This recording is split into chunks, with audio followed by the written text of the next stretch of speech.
Americans are having trouble paying their bills and saving money, even if they are not living in extreme poverty. Low-income Americans are increasingly showing signs of escalating financial strain, like falling behind on rent and struggling to buy food. Even some with six-figure incomes are struggling to feed their families. The majority of Americans don't make enough money to cover some of the basic costs of living, like healthcare and rent.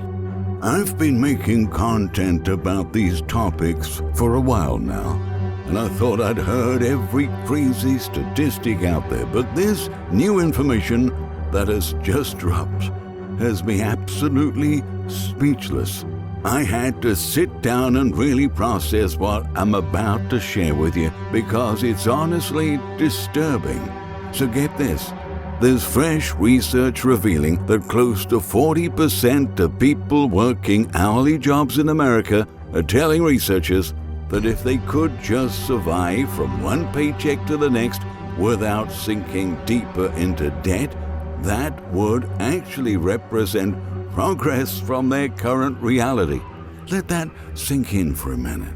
We're not talking about people wanting to save money or build wealth. We're talking about people who would consider it a victory just to break even every 2 weeks. That means these people are currently getting by on borrowed money, credit cards, those installment payment apps, personal loans, whatever credit they can access. And honestly, when I first read this, I had to double check the numbers because it seemed too crazy to be true. And here's what's really driving people over the edge. Everything costs more, and I mean everything. You go to the grocery store, what used to cost you maybe $120 for a week's worth of food is now pushing $180, maybe $200. Officially, they're telling us groceries are up about 32% since 2019, but most people I talk to say it feels more like 60% or 70%. My neighbor told me her electric bill went up 40% compared to last year. Same usage, same house, just 40% more expensive. Her rent went up $300 a month. Her car insurance doubled. And her wages, they went up maybe 3% if she was lucky. This is the story playing out in millions of households right now. People are working the same jobs, putting in the same hours, but their money is buying less and less every month. And here's the kicker. The government keeps telling us that inflation is under control. They say it's around 2.8% or whatever, but go ask any regular person if their cost of living only went up 2.8% this year. So what's the Fed doing about all this? Well, they're stuck between a rock and a hard place. Their official job description says they're supposed to maintain stable prices and keep employment high. And even though there's nothing actually federal about this institution, it's really just a collection of private banks with a fancy government-sounding name, they're making decisions that affect all of us. If they drop interest rates too low, inflation is going to come roaring back even stronger than before. We already saw what happened in 2021 and 2022 when inflation hit 9%. But if they keep rates high or raise them even more, businesses are going to start laying off people because borrowing money becomes too expensive.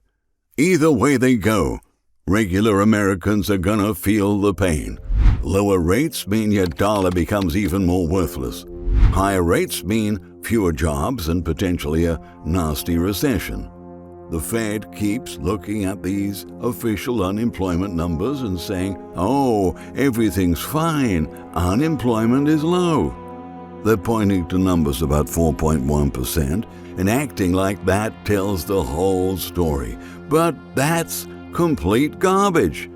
When you dig into the real numbers, roughly 25% of Americans are what I call functionally unemployed. That's up from around 22% just 2 years ago. These are people who either have no job whatsoever, or they're working but pulling in less than $25,000 annually, which won't even cover rent in most places these days. And this is where things get really scary. Young people, especially Generation Z, are falling into these buy now, pay later traps at an alarming rate. Some reports show that about 3% of young borrowers aren't paying these companies back at all across their different loan products. I heard about this college student who started with a $900 furniture purchase through one of these apps. But then she started using it for groceries when money got tight, then for textbooks, then for an Uber when her car broke down. Before she knew it, she had 5 different accounts with balances totaling over $3,800. The monthly payments added up to almost $650, which was more than her part-time job was bringing in. So she took out a personal loan at 16% interest to pay off all the accounts that were charging her up to 35% interest. This is happening to millions of young people right now. These companies make it so frictionless to borrow money that people don't even realize they're going into debt. And here's the thing that really gets me. These buy now, pay later companies are reporting massive increases in defaults. Just this quarter, some of these companies saw customer losses jump by 18% year over year, hitting around $140 million in losses. Now, let me tell you about the job market, because this is where the official numbers become a complete joke. They claim there are millions of available positions, and on paper that might be accurate.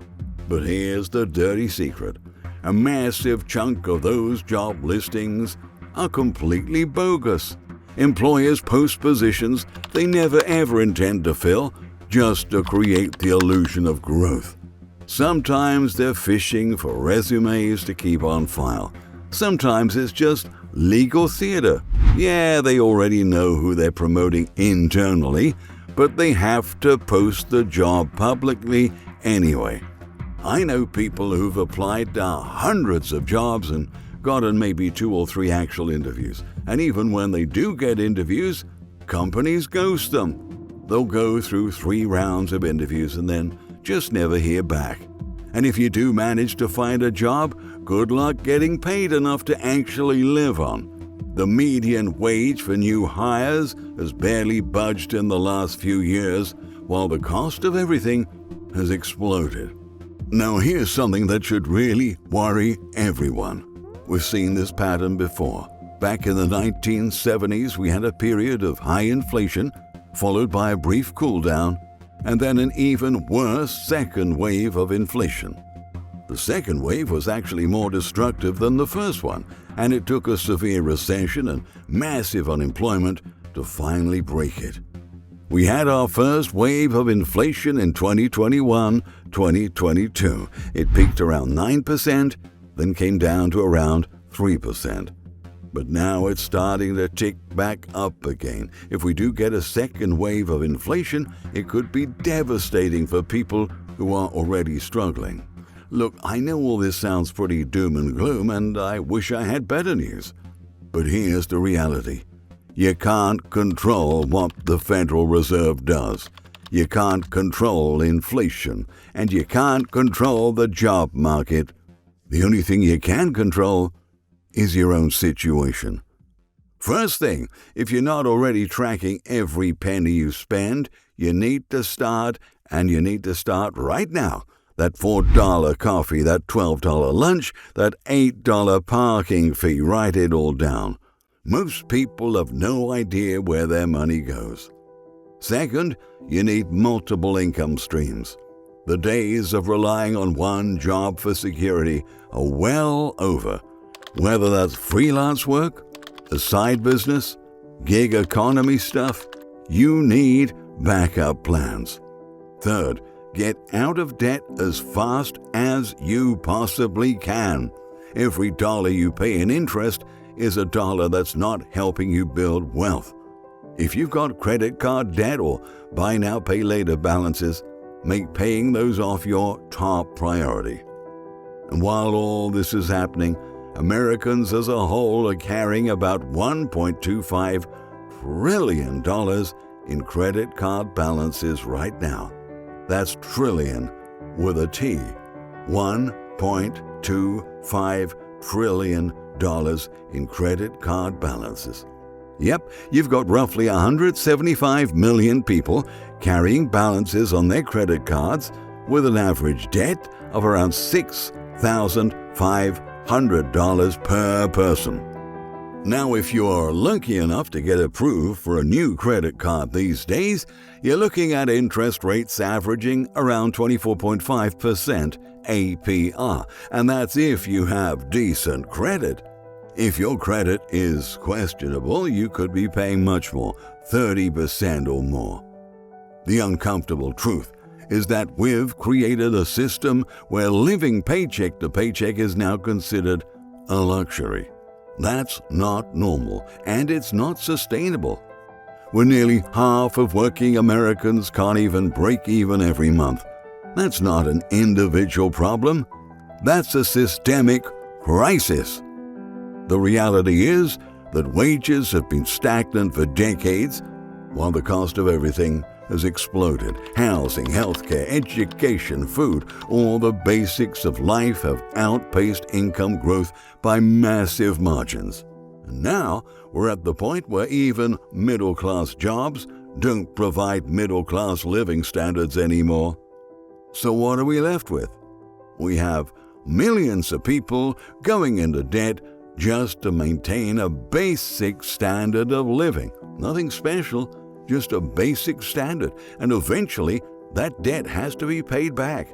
It has to be paid back. Which means things are going to get worse before they get better. Based on everything I'm seeing, the data, the trends, the policy responses, I think we're in for some rough times ahead. The best thing you can do is prepare yourself financially and emotionally for what is coming.